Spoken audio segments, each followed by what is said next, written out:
So one of the things that you do is really flip what we know about health on its head. And you basically argue that we've been asking the wrong questions about health span and longevity for decades. What do you mean by that? And what are the wrong questions and what are the right ones? Humans are really interesting. And once we understand something or think that we understand something, we go all in and we repeat it. And this is kind of a cognitive bias. And I would say that we've been talking about an obesity problem for the last 50 years. And I would also say that if you ask the right questions, then you get to real answers. And at one point in my fellowship, I was imaging a woman's brain and, I was looking at her body composition and brain function, and her brain looked like the beginning of an Alzheimer's brain. And at that moment, I realized that it wasn't a fat problem, that we had been absolutely looking at the wrong tissue. And the underbelly of all of this was muscle. And we just have not simply addressed it and skeletal muscle as an organ system. How are we missing something so obvious that's right in front of our face? Again, I think humans are funny. And part of the challenge is when you think about obesity, it's something easy to see and it affects people. But muscle is really related to being, I don't know, jacked and tan in the gym. We have not bridged the gap between skeletal muscle as an organ system and as the focal point for so many of the diseases that we see now, like diabetes, cardiovascular disease, Alzheimer's, which is type 3 diabetes of the brain. And we take for granted that it's always based on obesity, and obesity is the cause. But I would argue obesity is just one of the symptoms of unhealthy muscle.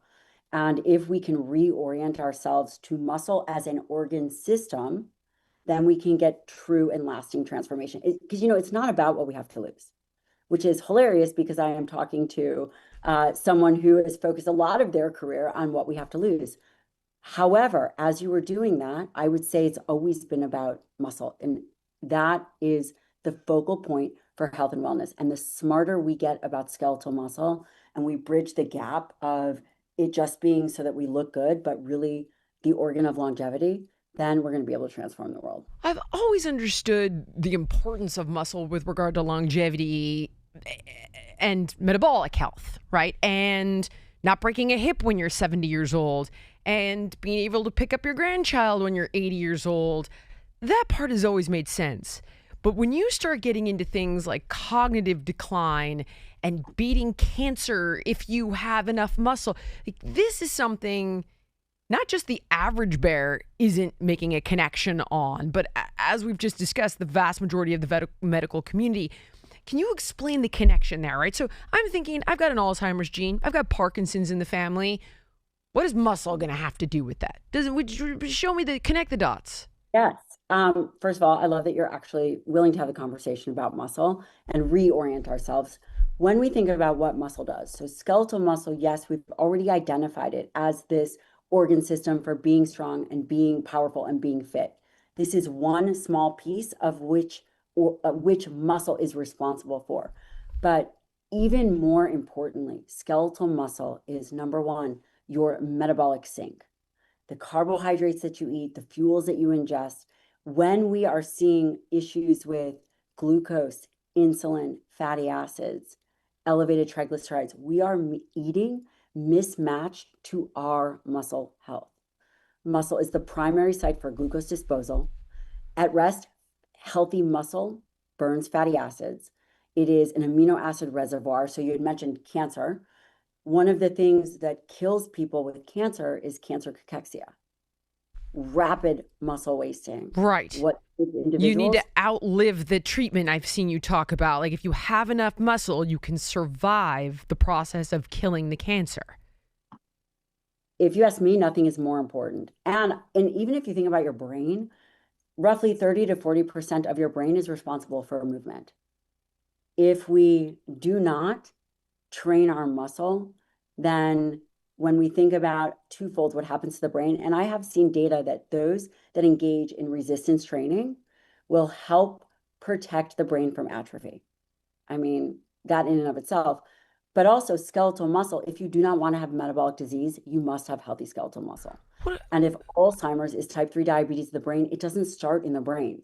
it starts in the periphery, and that's muscle. Okay, so the first thing is what I might take notes while you're talking so I don't interrupt you like I almost did. What does atrophy of the brain actually mean? Because it's not a muscle. So what does that mean? Like dead spots where you don't have blood vessels? Or, and when you say type 3 diabetes, can you explain to people what does that mean? What does that mean when we're talking about brain health? So first thing, what is atrophy of the brain? It means your brain shrinks. Got it. And one of the early studies that I worked on was looking at the relationship between body composition and brain function. And one of the things that we saw was those that had a wider waistline had lower brain volume. Wow. Yeah. Okay. Okay. And the mechanism for that would be Well, circulation, or you're using the brain to move the body, or we don't actually know. We just see it yeah, and it's I think related.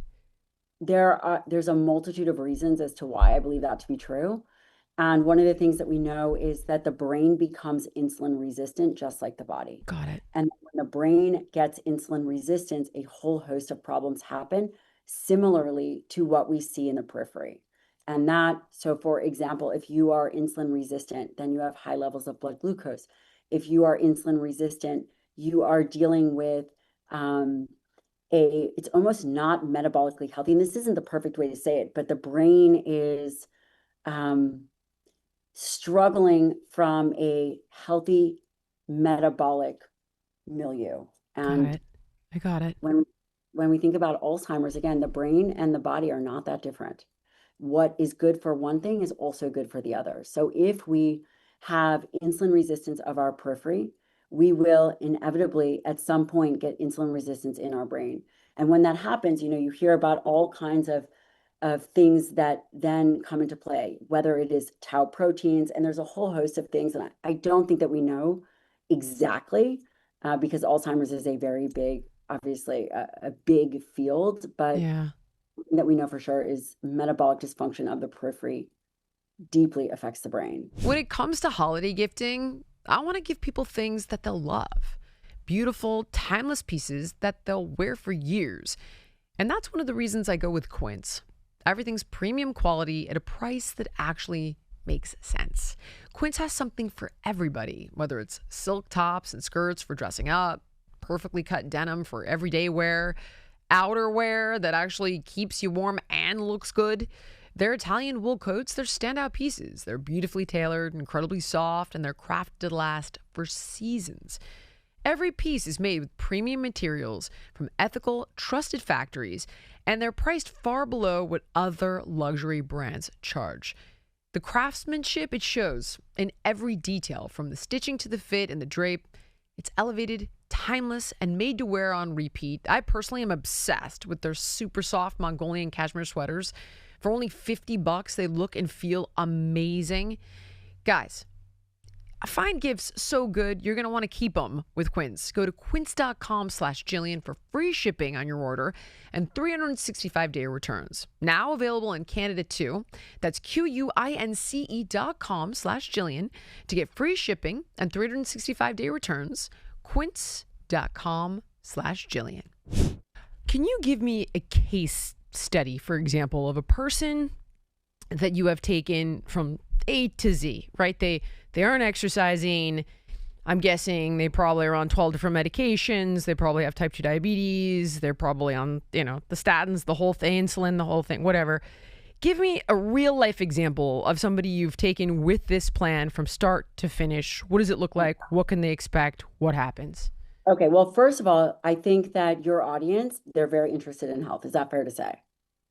I hope so. It's been leaning a little political in the last couple of years, but I certainly hope so. And there's unquestionably a Venn diagram where those two things intersect, which is unfortunate, but it is the way of the world. So one would say I certainly hope so. Okay, well, we'll assume that, again, health doesn't matter how you're political leaning. In order to really be able to show up, you've got to be healthy. Right. And there's a number of ways to do this, but I'm going to give you an example of a patient I just had today. Okay. When she came to me, she had cholesterol over 400. She was actually eating a very high fat diet, but still exercising. And she was terrified of carbohydrates. Again, and this is the most easiest patient because I actually just came out of clinic. So I just saw this patient. She was terrified of carbohydrates. She was extremely restrictive and falling prey to a lot of, I think, fads out I there. have so many questions for you about that, but keep going. Keep going. And I could even pull up her chart if I wanted to even be more exact. Okay. But so there was a handful of things, and she was 50. So she is 50. And this is before starting hormones when I got her, before doing any of these other things. And you would look to her and you go, okay, well, you're doing everything right. You're tracking, or you think that you're tracking appropriately. And when we got down to the nuts and bolts of it, her blood markers were not good. She had elevated triglycerides, elevated glucose, elevated insulin. She essentially had, quote, metabolic syndrome, which I would say is an indication of unhealthy muscle and not necessarily an indication of just obesity. We've been working together almost actually longer than 6 months. And I'm going to tell you what happened. First thing we did is we addressed the thing that everybody does. Everybody eats. Yep. No, right? Yep. So we had to get that right. And what was interesting is she was on this very high fat keto diet. And for her genetics, it was not a fit. High fat keto diets can be useful in many different domains, but it wasn't for her. Okay. We had to reorient her to a higher protein diet. And that was closer to 1 gram per pound her ideal body weight, which since she's been with me, she's lost over 20 pounds. She's currently 121 pounds. And we reoriented her about 120 grams of protein. We actually added in carbohydrates and we reduced her fat. Her primary macronutrient was fat. And now her blood cholesterol is normal. Her glucose is normal. Her insulin is normal. She's lost over 20 pounds. She's stronger and fitter than she ever has. And of course, Jillian, this is just one person. Yep. Right? There's many different ways in which someone could utilize the playbook. And the playbook is the book that I had wanted from the beginning. So I wrote the book that I had wanted. It doesn't matter where you start. It doesn't matter what nutrition plan you are on. And if you believe muscle is the organ of longevity, then you have to eat for it and you have to train for it. And there's a whole host of other things. But really simply, we really just modified her nutritional habits and obviously adjusted her training and worked on her mind. She's in the best place that she's ever been in. All right, guys, if you like this clip and you want to watch the full episode, click here. And if you want more content like this, you can subscribe to the show by clicking here.